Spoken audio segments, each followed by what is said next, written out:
Putain les amis, je suis en train de rentrer chez moi là. J'ai récupéré la GT3 RS de chez Porsche.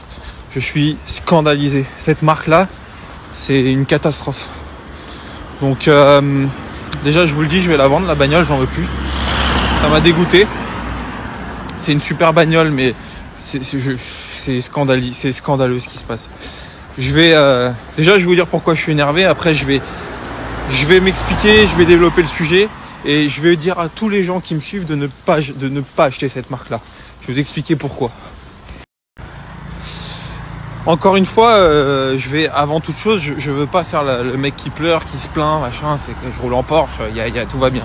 Mais il y a quand même un foutage de gueule de la part de cette marque. Il faut le dire. Et je dis pas que j'ai de l'influence, mais je pense que ça va revenir aux oreilles des services communication de chez Porsche et j'espère des gens qui sont un peu décisionnaires dans cette marque-là. J'espère que ça va tourner sur TikTok, etc. Et c'est là où j'en appelle aux gens qui me suivent et qui repartagent des TikTok, qui repartagent des conneries toute la journée. Repartagez ça parce que vraiment, si ça peut éviter à certaines personnes de se faire baiser, ça peut être pertinent de leur partager. Donc déjà, ce qui m'énerve, et après je vais étayer mon propos, c'est que j'ai acheté une GT3 RS il y a un mois, qui a 5800 km, qui est de 2020, qui est neuve. Cette voiture n'a jamais fait de circuit, cette voiture est neuve. Dans le plan d'entretien Porsche, et c'est là où d'ailleurs c'est de l'arnaque, c'est que c'est pas comme toutes les marques où c'est tous les ans 10 000 km. Tu vois, tu vas chez Lambo, tu vas chez Ferrari, c'est tous les ans. Et encore que Ferrari, c'est tous les ans, mais les entretiens sont inclus avec la garantie Power. Chez Lambo, c'est inclus les 3 premières années, je crois qu'il y a un truc comme ça. Et chez Porsche, c'est tous les 2 ans ou 20 000 km. Ce qui est sur le papier extraordinaire. Mais la baise, elle est là et je vais vous expliquer pourquoi. C'est que tu achètes une Porsche et je vous rappelle les amis, c'est très important, le cahier des charges d'une Porsche, historiquement, c'est fiabilité, entretien peu coûteux, facilité d'intervention, le moteur en porte-à-faux arrière, ça peut permettre d'intervenir dessus de manière rapide. Vous rigolez, mais c'est vraiment ça le cahier des charges. Le porte-à-faux arrière, il a été conçu pour éviter que, si vous voulez, la mécanique force. Enfin, il y a tout un truc d'ingénierie qui est ouf chez Porsche, faut le reconnaître, et ils ont gardé ça. Sauf qu'en fait, je viens de me retrouver avec une révision là, la grosse révision, parce qu'en fait chez Porsche ça alterne petite révision, grosse révision. Donc là je viens de me retrouver à payer la grosse révision. C'était prévu quand je l'ai acheté.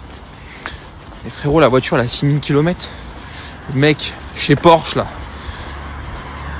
ils sont très sympas chez Porsche à Orléans, mais franchement les mecs, je dépose ma bagnole à Porsche Orléans pour la révision, 3 semaines de délai, et encore je suis passé par Alan qui les connaît bien. Ça aussi c'est un truc de fou, 3 semaines de délai, frérot. T'attends 3 semaines pour te prendre une quenelle. Il me dit bon alors il y a la grosse révision, il y a les bougies, la vidange, il y a les courroies. Bon, les courroies frérot à 6000 km, 4 ans. Bon ok vas-y fais ce qu'il y a sur le carnet, tu vois, je m'en bats les couilles. Bon voilà, je m'attends à ce qu'il y ait une révision à 2000 €, 2500 €, 3000 € et encore 3000. Frérot, j'aime pas parler comme ça, frérot, c'est horrible. Mais je vous le dis les amis, j'ai eu une remise pro, 4500 €. Je vais vous prendre la facture en photo, parce que je veux pas qu'on pense que je raconte des conneries.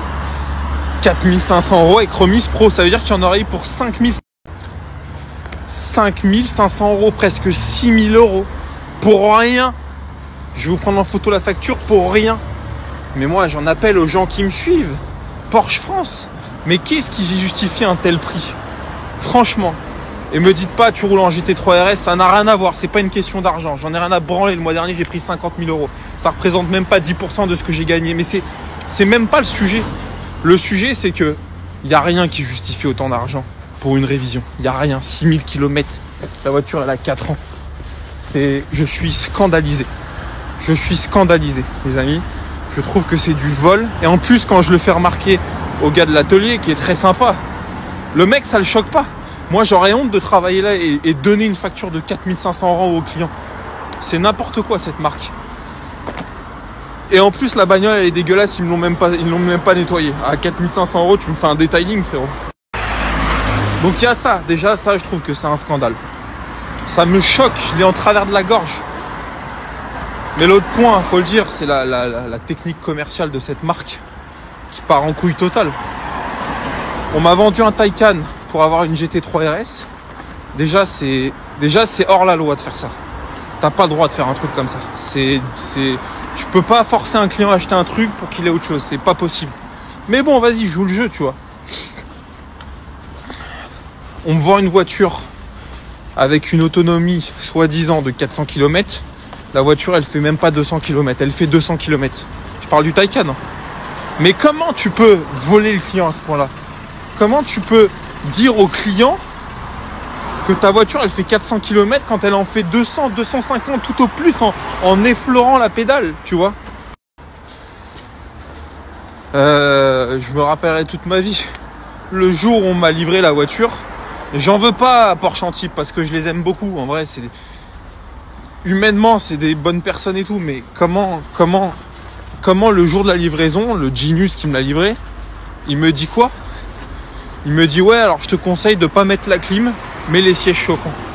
Je m'en rappellerai toute ma vie. Frérot, je viens de casquer une caisse 120 000 €. 2 000 € par mois, il me coûte la voiture. Me dis pas que je peux pas mettre la clim. Respecte-moi, frère. Putain, mais je te jure, et c'est ouf parce que encore on pourrait dire que leurs produits sont incroyables, l'expérience client elle est folle, mais même pas, c'est ça le pire. Quand tu fais des Taycan qui font 200 km d'autonomie, c'est de la merde. Et ok, les GT3 RS, tout ça, c'est des caisses de fou parce que il y a du développement qui est énorme. Il y a des coûts de développement qui sont faramineux. Donc forcément, les produits sont ultra aboutis. Mais je vous le dis, c'est terminé Porsche. Je vends ma GT3 RS, j'en veux même plus. Elle me dégoûte la bagnole tellement ça m'est resté en travers de la gorge. Et c'est fini. Je vais chez Ferrari, je vais chez Lamborghini, je m'en fous, mais je fais plus chez Porsche.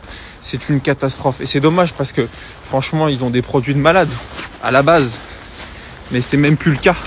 Quand tu vois ce que propose Ferrari, quand tu vois ce que propose Lamborghini, tu te dis mais en fait, les mecs ils ont rien compris. Ils ont rien compris. Porsche, c'est les seuls à casser les couilles avec leur garantie Porsche Approuve. Je peux même pas garantir ma voiture en tant que marchand alors que je roule avec en fait, tu vois. Ils ont des techniques commerciales qui sont hors la loi, qui sont scandaleuses. C'est vraiment quand je vois que j'ai dû casquer un Taycan pour une GT3 RS alors que il y a des mecs qui ont des GT3 RS qui roulent même pas avec sur la piste, qui restent dans des showrooms sous bulle et tout. Enfin bon bref, je suis dégoûté, je vous jure je suis dégoûté. Je vais vous montrer la facture, vous allez voir. Ça va être du grand Mendez.